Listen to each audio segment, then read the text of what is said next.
Kali ini kita kan akan membahas tentang sehat-sehat haji nih, Dok. Nah, langsung aja ya, Dok ya.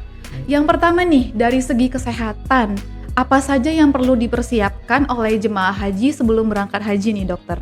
Ya baik, jadi memang, sebelumnya haji ini tentunya kita sangat bersyukur ya bisa dipanggil menjalankan ibadah haji ya alhamdulillah, dan tentunya dalam pelaksanaan ibadah haji ini harus memiliki kesiapan-kesiapan tertentu ya, terutama kesiapan fisik dan juga mental. Jadi para jemaah haji tentunya kesehatan fisik dan mental ini harus lebih prima lagi mengingat aktivitas di sana yang tentunya lebih berat dari biasanya, memerlukan aktivitas fisik yang lebih tinggi. Jadi jemaah haji ini tentunya harus bisa melatih dalam tanda kutip ya kesehatan fisiknya.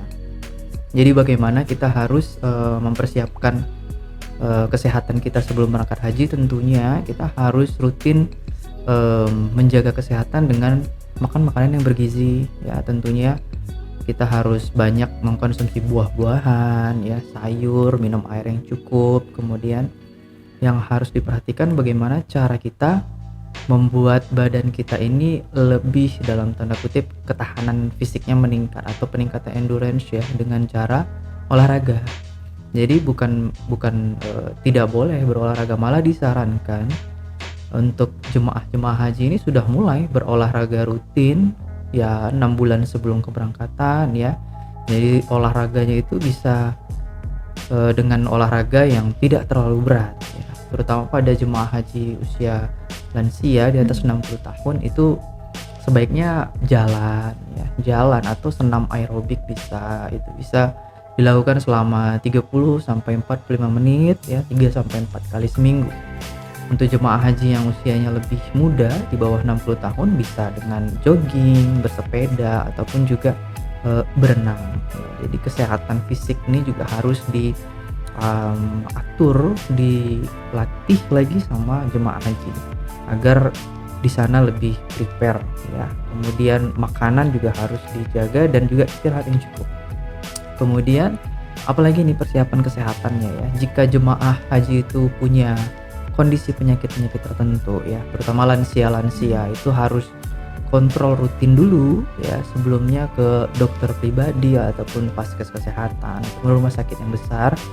Misalnya dia ada penyakit kronis ya, dia harus tetap rutin mengkonsumsi obat, hindari makan makanan yang bisa memperparah penyakit kronis yang dideritanya seperti contoh sakit gula ya atau darah tinggi atau penyakit jantung koroner. Itu harus dikontrol, dijaga ya, dan juga obat-obatan pun juga harus dipersiapkan nantinya di sana.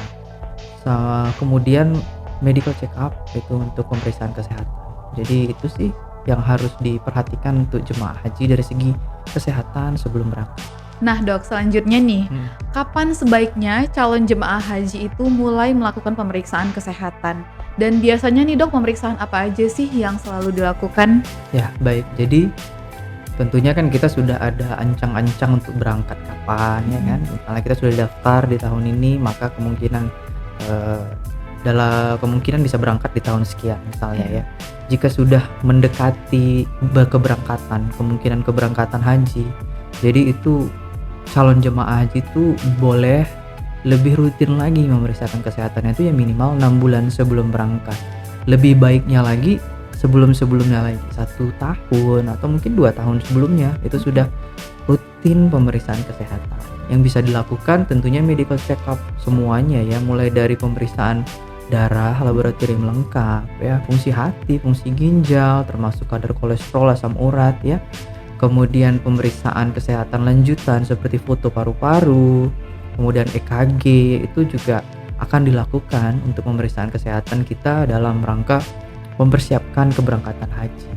Oh, gitu ya, Dok ya.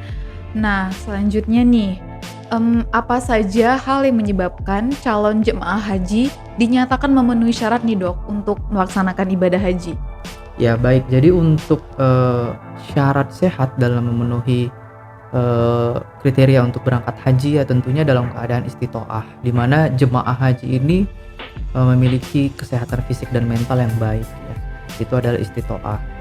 Dan ada beberapa kriteria lain, contohnya adalah pasiennya istitoah dengan pendampingan. Itu maksudnya adalah pasien-pasien yang memiliki penyakit kronis itu yang perlu didampingi misalnya kriterianya adalah pasien jemaah haji dengan usia di atas 60 tahun. Itu bisa istitoah tapi dengan pendampingan.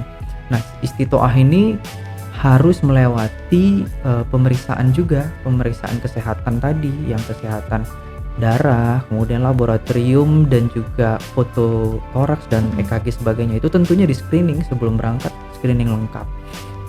Kalau bagus maka ada istitoah. Yang kedua istitoah dengan pendampingan. Yang ketiga memang ada keadaan istitoah tapi tidak istitoah dalam kurun waktu tertentu. Misalnya saat di embarkasi pasien dengan sakit gula tiba-tiba gulanya terlalu tinggi. Itu mungkin dipantau dulu di embarkasi Medan misalnya ya, di daerah dia diturunkan gula darahnya, kalau bisa berangkat atau mungkin mundur ke kelompok terbang selanjutnya.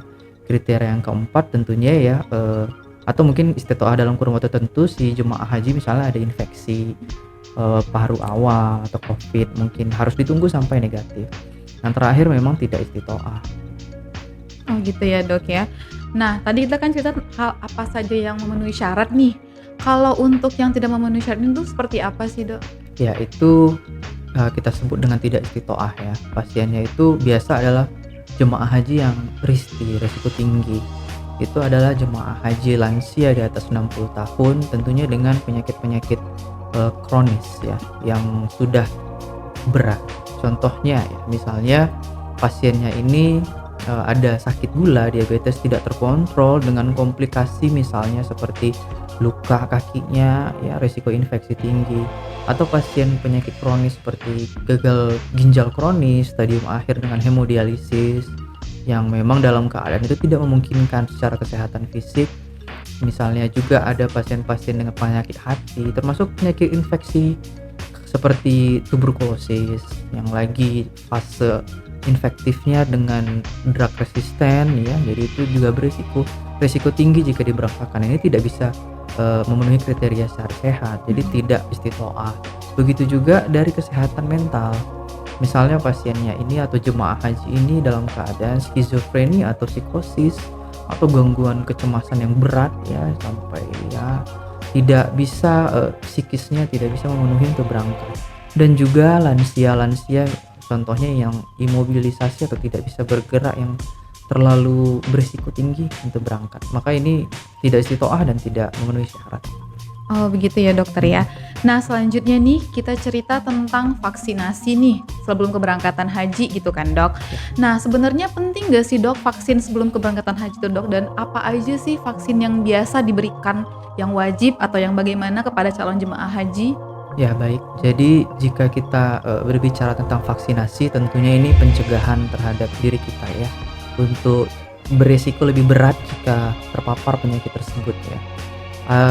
Di daerah Saudi Arabia itu, pemerintah dari Saudi Arabia pada awal 2000-an itu, tahun 2002 kalau saya tidak salah, memang sudah membuat pernyataan seluruh dunia bahwa semua jemaah yang masuk ke Saudi Arabia diwajibkan untuk melakukan vaksinasi dari meningitis meningokokal. Nah ini adalah syarat wajib haji, jadi harus ada sertifikat bahwa jemaah haji sudah divaksinasi meningitis meningokokal, itu yang wajib ya. Kemudian ada beberapa vaksin juga yang boleh kita berikan ya, contohnya itu vaksinasi influenza atau pneumokokus meningokokal ya, untuk infeksi paru, atau mungkin pasiennya kita bisa vaksinasi untuk tifoid atau hepatitis A, hepatitis B jika belum divaksinasi. Namun yang wajib itu sudah ada resmi dari pemerintah Arab Saudi adalah meningitis meningokokal. Oke.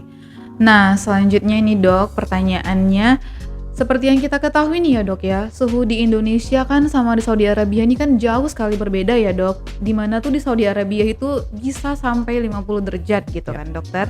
Nah, penyakit apa aja sih dok yang harus diantisipasi oleh jemaah haji, dan bagaimana nih penanganan yang harus dilakukan oleh jemaah haji dokter?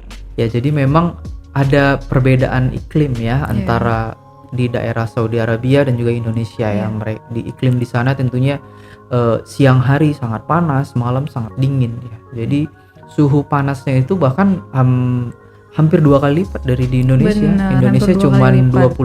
28 derajat sampai 30-an. Iya. Tapi di sana bisa sampai 50 derajat Celcius. Iya, Nah, benar. ini tentunya juga beberapa orang itu bisa beradaptasi, tapi ada yang tidak bisa beradaptasi. Resiko dari terpapar suhu yang ekstrim terlalu tinggi ini akan menyebabkan suhu tubuh kita tidak tahan atau terlalu panas, yang disebut dengan keadaan heat stroke atau renjatan panas ya. Ini sangat berbahaya tentunya. Dan tanda-tanda dari heat stroke ini ya kulitnya merah, panas, suhu tubuhnya meningkat ya, bisa kram, bahkan pasien pingsan dan bisa menyebabkan kematian. Nah, jadi jemaah haji tentunya harus mempersiapkan diri ya untuk mencegah dari terjadinya heat stroke ini. Kita bisa memakai alat pelindung diri seperti payung ya, payung untuk melindungi diri. Kemudian bisa kita pilih-pilih waktu kalau bisa memilih ya. Kalau bisa memilih waktu untuk beraktivitas di luar, mungkin bisa dipilih ke yang lebih pagi atau malam atau mungkin ke sore hari. Tapi tentunya ibadah haji ini pengennya terus ya, siang pun kita Benar, beribadah. iya, benar. Jadi sebaiknya lindungi diri yang lain ya. Nanti kita bisa sering-sering tuh mencuci tangan atau mungkin semprot air ke Iya. daerah-daerah yang terpapar matahari langsung seperti tangan ya, wajah ya. Masker pun juga bisa nanti sering-sering dilembabkan juga boleh ya. Selanjutnya yang paling penting itu adalah rehidrasi tubuh yang baik. Pasien atau jemaah haji ini biasanya minum air kita disarankan 2 liter per hari, harus lebih banyak lagi minumnya jika tidak ada kontraindikasi penyakit kronis ya tentunya. Jadi minum air lebih sering lagi ya, sering-sering minum, jangan biarkan dalam keadaan status dehidrasi. Kemudian pakaian ya, jangan yang terlalu ketat ya. Kemudian pelembab bibir juga boleh diberikan ya. Selanjutnya harus juga kita perhatikan instruksi petugas lapangan. Misalnya ya, hati-hati jangan terlalu ke daerah yang terbuka, di sini terlalu panas, dan awasi orang sekitar. Ada suatu jemaah lain yang kira-kira sudah gejala-gejala renjatan panas atau heat stroke, tentunya kita harus aware, harus paham juga ya. Nah, apa yang harus kita lakukan nih jika sudah terkena heat stroke atau ada jemaah lain yang sudah terkena renjatan panas ini ya? Kita harus pindahkanlah jemaah tersebut atau kita sendiri ya berpindah tempat ke tempat yang lebih sejuk ya, kalau bisa yang ber-AC. Kemudian kita bisa basahi badan atau kompres pakai air dingin supaya mengembalikan suhu tubuh ya. Nanti juga dikompres, pasiennya pindahkan ke tempat yang dingin, dan tentunya langsung melaporkan ke dokter kelompok dari jemaah haji tersebut biar bisa berkoordinasi dengan tim medis di Saudi Arabia. Nah, seperti itu ya Iya. dok ya. Yang paling penting kan rehidrasi ya dok ya, Iya, minum yang baik. banyak Minum karena yang suhu banyak. yang panas ya. Betul sekali. Oke. Nah, yang terakhir nih dok, apa sih tips dari dokter untuk menjaga kesehatan nih selama ibadah haji? Ya, jadi seperti yang kita jelaskan tadi ya, kesehatan fisik itu sangat penting ya untuk bagaimana ibadah haji kita ini insya Allah menjadi lancar ya. Banyak kesempatan-kesempatan yang harus diambil di sana ya kan, Pak haji itu. Jadi kita, bagaimana cara kita menjaga kesehatan adalah bagaimana kita bisa mengatur pola hidup yang bersih dan sehat, yang cuci tangan ya, rajin cuci tangan. Kemudian harus hati-hati dalam memilih makanan. Misalnya ini makanan terlalu pedas nih, kita nggak berani makan pedas, jangan dipaksakan untuk makan pedas seperti itu agar kita tidak terkena misalnya diare atau lain sebagainya. Kemudian makanan yang diberikan itu kan sudah ada jam maksimal untuk dimakan, jadi sudah tertulis itu makan sebelum jam sekian. Jadi kalau kira-kira sudah lewat dari situ ya hati-hati ya, kita harus takutnya ada resiko gangguan saluran cerna. Jadi pola hidup bersih dan sehat, cuci tangan. Kemudian balik lagi, Saudi Arabia tentunya lebih panas. Iya. Kita harus hati-hati terhadap resiko dehidrasi. Jadi harus banyak minum ya. Nah, selanjutnya obat-obatan ya. Obat-obatan yang rutin dikonsumsi di stok selama 40 harian ya. Lamanya ibadah kita di sana. Jadi harus jaga kesehatan, jika ada penyakit kronis, minum obat teratur. Kemudian kita harus memakai alat pelindung diri yang nyaman ya, seperti kita keluar pakai payung, kemudian pakai masker, bajunya juga jangan terlalu ketat jika tidak dalam keadaan memakai ihram ya tentunya. Kemudian istirahat yang cukup jika ada waktu istirahat. Kemudian tidak merokok, dan yang paling penting itu adalah berdoa dan berpikir positif Iya. gitu. Seperti itu ya dokter ya. Nah selanjutnya nih kita punya pertanyaan dari Instagram Rumah Sakit USU nih dok. Nah pertanyaan pertama nih dok dari Instagram ya dok ya. Ya, siap. Tips untuk penderita hipertensi kalau mau ibadah tengah malam itu apa nih dok? Ya baik, sebenarnya untuk ibadah tengah malam ataupun siang hari pun pada penderita hipertensi itu saya rasa tetap sama ya. Yang penting pasien atau jemaah haji hipertensi itu tetap rutin mengkonsumsi obat anti hipertensinya, kemudian makanan juga harus dihindari yang terlalu asin ya, dan juga rutin memeriksakan tekanan darahnya. Di sana kan ada tim dokter, jadi boleh diperiksa dulu tekanan darahnya ya. Sama itu saja menurut saya sih. Itu aja ya dok ya. Nah kemudian pertanyaan selanjutnya itu, nah kita kan menjalani ibadah di luar ruangan saat cuaca ekstrem atau panas Ya, nih. betul. Nah gimana sih mungkin maksudnya gini kali ya, bagi orang yang terkena sakit kepala Sering itu, sakit kepala. iya benar. Bagaimana nih penanganannya nih dok? Ya, jadi sebisa mungkin minimalisirlah terkena sinar matahari secara langsung ya. Jadi memang menggunakan payung ya, payung untuk perempuan maupun laki-laki. Kalau laki-laki saya jemaah haji itu bisa memakai sorban kan. Sorban itu kan bisa ke kepala untuk melindungi supaya tidak terkena sinar cahaya matahari langsung.